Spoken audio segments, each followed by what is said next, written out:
Per noi è fondamentale che comunque siano i tecnici a valutare fino in fondo l'opera. Io non ho posizioni precostituite, non ci sono pregiudiziali né in una direzione né nell'altra, ma la parola spetta ai tecnici. Di certo non possiamo metterci noi a assumerci responsabilità su fatti tecnici che non conosciamo. Prende tempo il presidente Zaia, dopo un lungo periodo di silenzio e reiterati appelli a fermare l'invaso da 33 milioni di metri cubi d'acqua, che sulla carta presenta rischi di gran lunga superiori ai benefici, che in un secolo tecnicamente ha solo incassato esiti di indagini che ne hanno bloccato la realizzazione per irrisolvibili problemi geologici. Lo scorso maggio sembrava che tutto si fosse fermato, al punto che la notizia dello stralcio dell'opera dall'elenco delle opere prioritarie del commissario per l'emergenza idrica aveva convinto tutti a votare all'unanimità l'ordine del giorno emendato presentato dal centro-sinistra in Consiglio provinciale contro la realizzazione della diga. Restava un unico cruccio pur secondario. L'opera risultava ancora presente nel progetto Laghetti delle associazioni consorzi di bonifica.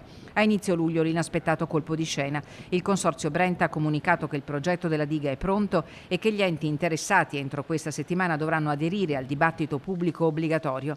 La provincia autonoma di Trento, con il presidente Fugatti, subito ha diffidato il consorzio Brenta a proseguire nella progettazione. Noi rispettiamo la posizione del Trentino Alto Adige, figuriamoci della provincia autonoma di Trento.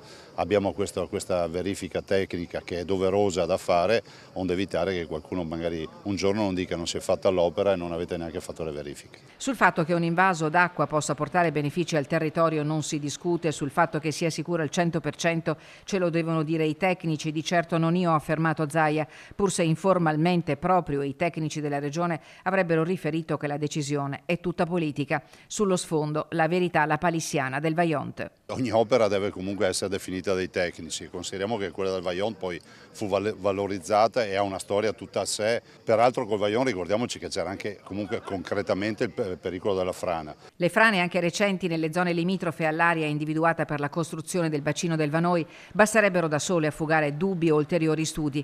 Zaia ha detto che ci vuole il massimo rispetto per tutti quelli che hanno delle perplessità e che i temi sollevati devono essere approfonditi fino in fondo. Ciò non toglie, ha concluso, che la posizione ideologica è una cosa, la posizione tecnica un'altra.